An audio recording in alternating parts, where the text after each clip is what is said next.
Pour vous familiariser avec les questions d'examen, on va corriger les examens régionaux en SVT.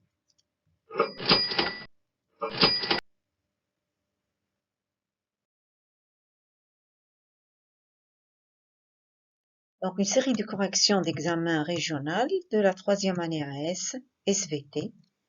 On va entamer la correction de la partie 2 qui concerne les fonctions de relation أو وظائف الربط. Aujourd'hui, on va corriger l'examen de Marrakech 2019 dans notre chaîne Science by Zohra.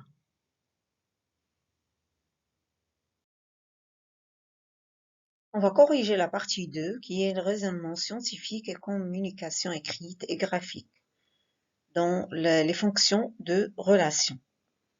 Donc, on étudie maintenant le texte. Pour étudier certains aspects des fonctions de liaison, nous suggérons ce qui suit. La première donnée, alors qu'il visitait Toubkal Park, Ahmed vit un renard devant lui. Il grimpa rapidement dans un arbre pour se mettre à l'abri. En grimpant, une épine l'a piqué dans la main. Puis il a tiré sa main rapidement, avec une sensation de forte douleur due à l'intensité de la piqûre. Donc il faut toujours souligner les mots principaux pour pouvoir par la suite comprendre et répondre aux questions. Quelles sont les fonctions de liaison ou bien de relation? On a 3 fonctions de relation, la sensibilité consciente, la motricité volontaire et la motricité involontaire. Donc, on voit la question, extraire du texte 3 exemples d'activités nerveuses qui étaient derrière le comportement et les réactions d'Ahmed. Un exemple de sensibilité consciente, un exemple de motricité volontaire et un exemple de motricité involontaire. Voyons voir une deuxième fois le texte. Ahmed, il a vu un renard. La première fonction de relation, c'est la vision. Le fait de voir, qu'il y ait intervention de l'œil, qui est un organe de sens. Donc, c'est une sensibilité consciente. Le deuxième acte fait par Ahmed, c'est le fait de grimper rapidement dans un arbre. Il grimpe, il a fait un mouvement. Ce mouvement, il est volontaire. Par la suite à la piqûre de l'épine, il a fait un autre mouvement, c'est de tirer sa main rapidement. C'est un mouvement stéréotypé. C'est un mouvement donc involontaire. Il a eu une sensation de douleur forte. Cette sensation, il y a intervention de la peau. La sensation de la douleur, c'est une sensibilité consciente. Donc, on peut voir qu'il y a 2 sensibilités conscientes, un mouvement volontaire et un mouvement involontaire. Donc, pour la réponse à la question 1A, sensibilité consciente, c'est le fait de voir le renard. Alors que la motricité volontaire, c'est de grimper l'arbre. La motricité involontaire, c'est tirer la main rapidement. Pour mettre en évidence certains des éléments impliqués dans certaines des activités nerveuses, nous proposons le schéma du document 2. Donc, je me demande quelles sont les activités nerveuses qu'a fait Ahmed, ou bien en général, les activités nerveuses, on trouve 3 activités. Sensibilité consciente. Ici, dans ce cas, il y a 2 sensibilités conscientes, c'est la vision du renard et la sensation de douleur. Le mouvement volontaire, c'est le fait qu'Ahmed a grimpé l'arbre. Le mouvement involontaire qu'il a fait, c'est il a tiré la main rapidement. Pour le document 2, qu'est-ce qu'il nous montre? Il nous montre l'aire motrice, on sait qu'elle intervient dans le mouvement volontaire, l'aire de sensibilité générale elle intervient dans la sensation de douleur, l'aire visuelle dans la vision, le cervelet, il y a la moelle épinière, on sait qu'elle intervient dans la sensation de douleur et aussi le mouvement involontaire. Le globe oculaire, c'est dans la vision. Il y a aussi le nerf optique, mais on ne donne pas son nom. Il y a aussi le muscle du membre inférieur droit et gauche. Le muscle intervient que ce soit dans le mouvement volontaire et involontaire. On lit le document et en même temps on regarde, on amène ce qu'on connaît sur les choses montrées dans le document. Et ce, pour répondre plus rapidement et efficacement. Donc, je demande, ou bien on regarde la question, compléter le schéma. Qu'est-ce qu'on doit faire? On représente le trajet et le sens de l'influx nerveux. On sait que l'influx nerveux, il y en a deux. Il y a l'influx nerveux sensitif et l'influx nerveux moteur. Ici, dans le cas où Ahmed a vu le renard. Donc, c'est un influx nerveux ici, sensitif. Il va vers les centres nerveux. On va le mettre par une ligne pointillée. On sait donc que pour la vision, il y a intervention du globe oculaire et plus précisément de la rétine où elle contient des récepteurs sensoriels où naissent l'influx nerveux sensoriel. Par la suite, il y a intervention aussi du nerf optique qui contient des fibres nerveuses qui transportent l'influx nerveux sensitif. Il y a aussi intervention de l'aire visuelle qui contient des corps cellulaires responsables de l'analyse de l'influx nerveux sensitif et de la sensation ici de la vision du renard. Voyons voir comment on va tracer le trajet. On va mettre un point au niveau de la rétine. Cela veut dire qu'il y a naissance de l'influx nerveux sensitif. Par la suite, on va mettre des pointillés du nerf optique, c'est-à-dire il y a transport de l'influx nerveux. On se dirige vers l'aire visuelle. Pour le sens, on va mettre une flèche qui montre le sens de l'influx nerveux. Il se transporte de la rétine vers l'aire visuelle.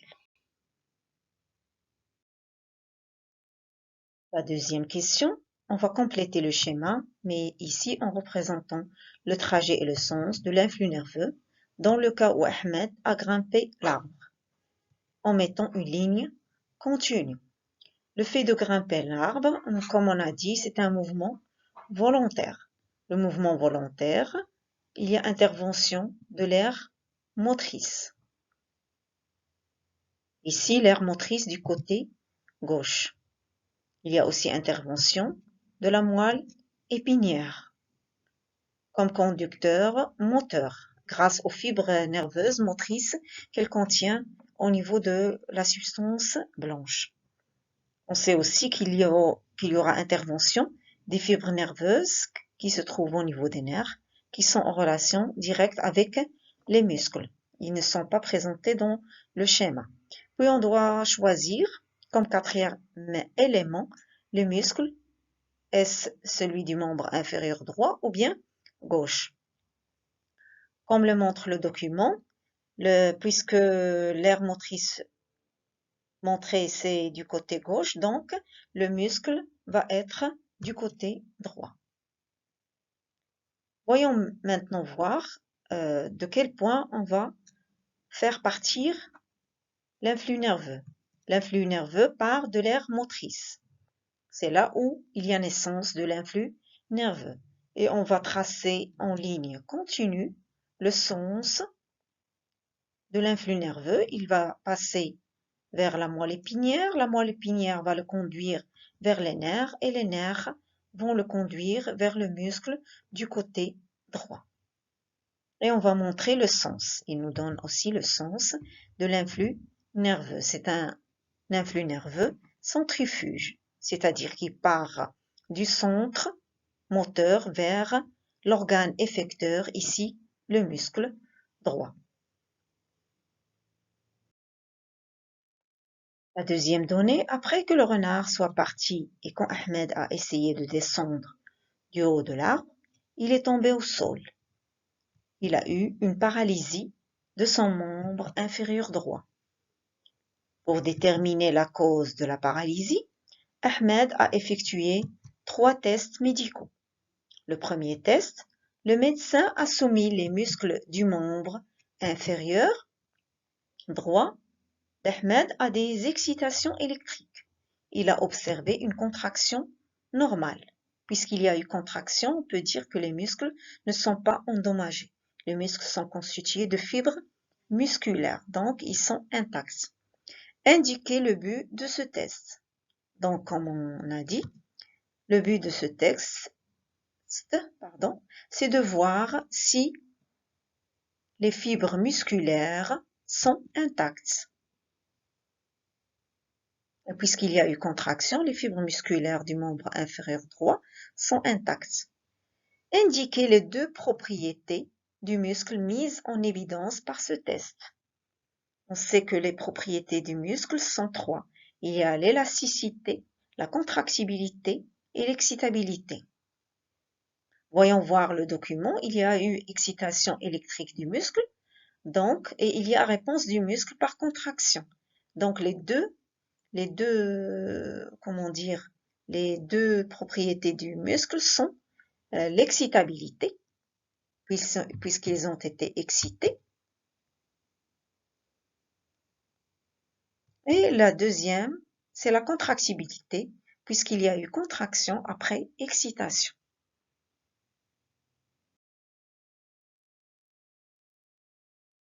Le deuxième test, à l'aide d'une aiguille, le médecin a piqué le pied droit d'Ahmed. Ce dernier a rapidement tiré son membre inférieur droit. La question, citez les informations supplémentaires apportées par ce deuxième test. Donc, après une piqûre, il y a eu un mouvement involontaire. Ce test va nous montrer que la moelle épinière est aussi intacte puisqu'il y a un mouvement involontaire. Donc, la moelle épinière, elle est saine. Elle n'est pas endommagée. Troisième test. Lors de cet examen, le médecin a adopté la technique de l'IRM, c'est-à-dire technique de l'imagerie par résonance magnétique du cerveau. Le résultat décrit dans le document 3 a montré des dommages dans la zone A. La question, expliquez pourquoi le membre inférieur droit a été paralysé alors que le membre inférieur gauche est intact. Il faut savoir donc que la zone A, elle se trouve, comme le montre le document 3, au niveau de l'hémisphère cérébral gauche d'Ahmed. Elle se trouve devant le sillon de Rolando, c'est-à-dire dans l'aire motrice responsable du déclenchement de l'influx nerveux moteur. Et elle commande le mouvement des membres inférieurs du côté opposé, c'est-à-dire du côté ici droit. Donc la question, expliquez pourquoi le membre inférieur droit a été paralysé alors que le membre inférieur gauche est intact. On sait que devant le sillon de Rolando se trouve l'aire motrice, qui contient des corps cellulaires où naissent les influx nerveux moteurs ou bien centrifuges. Ils seront transportés par les fibres nerveuses motrices qu'on trouve au niveau de la moelle épinière, la substance blanche, et au niveau des nerfs. Ils vont être transportés aux muscles pour qu'il y ait mouvement du membre inférieur opposé. Chaque aire commande le mouvement du côté opposé. Et puisque la zone A est endommagée, cette zone se trouve dans l'hémisphère gauche, donc le membre droit sera paralysé. Par contre, le membre inférieur gauche est intact car la commande du mouvement vient de l'aire motrice du côté droit qui est intacte.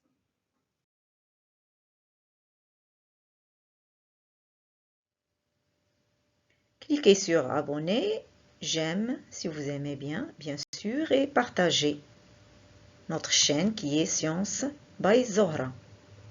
Merci.